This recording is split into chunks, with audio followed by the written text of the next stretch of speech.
जनसंवाद खबर में आपका स्वागत। घोसी के भखरा में जवान के शव यात्रा में उमड़ा जन सैलाब, नम आंखों से लोगों ने दी विदाई।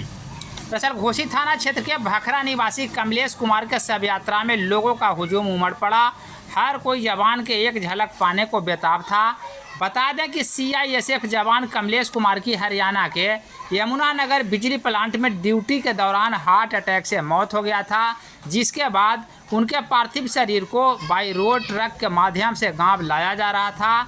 इस दौरान दर्जनों की संख्या में युवकों का दल हाथ में तिरंगा लिए हुए जवान के वाहन के साथ कमलेश अमर रहे के नारों के साथ साथ मार्च कर रहे थे।